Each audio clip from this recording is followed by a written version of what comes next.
Shalom Aleichem, everybody. Hope all is well. Today I want to talk to you all about the holiday of Hanukkah, a very, very holy time period, which actually here in Jerusalem, here in the Holy Land, is already underway. And an important thing in Hanukkah that we all, I think about what comes to mind when we think about Hanukkah is the Chanukiah, the menorah, the candles, the light of Hanukkah. Of course, there's many other beautiful aspects to the holiday and beautiful details and parts of the holiday, but the candles, the lights are, at least for me, the first thing I think about. And what does this represent? The light, the Hanukkah light. It's a very interesting Hasidic secret that I've heard sourced from the Rebbe and the Maharal of Prague.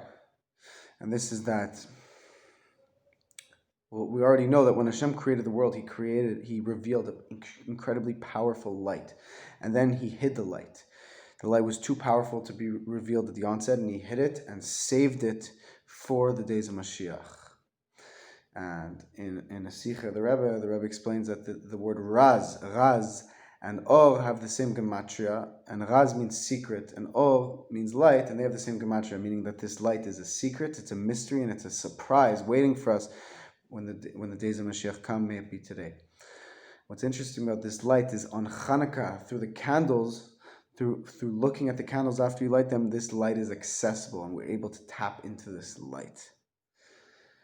And so, to give a little background on the story, the holiday of Hanukkah is that the Greeks, they did not want the Jews to tap into the light of the Torah. What does that mean?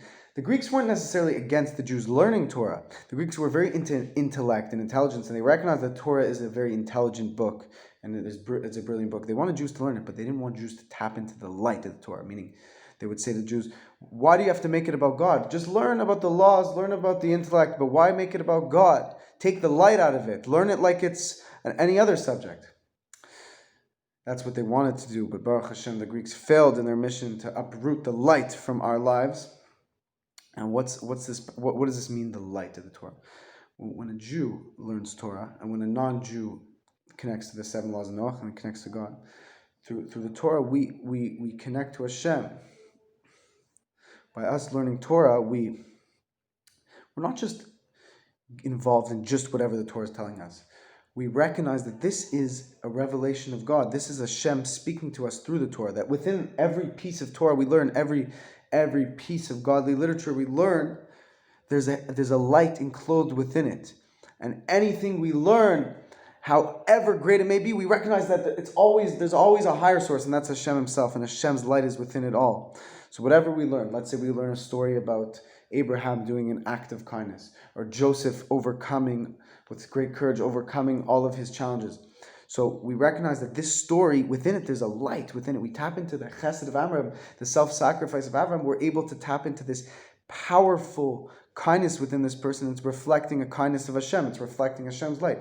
Through this story, we connect to Hashem. The stories, the ideas, they are kelim, they are vessels to convey to us Hashem's light, Hashem Himself. And so whenever we learn Torah, we have to recognize there's form and light, and the Torah is giving form to God's light. So whatever we learn, may it be about the higher levels, the higher realms, we learn about the stories of Moshe, we learn about the laws.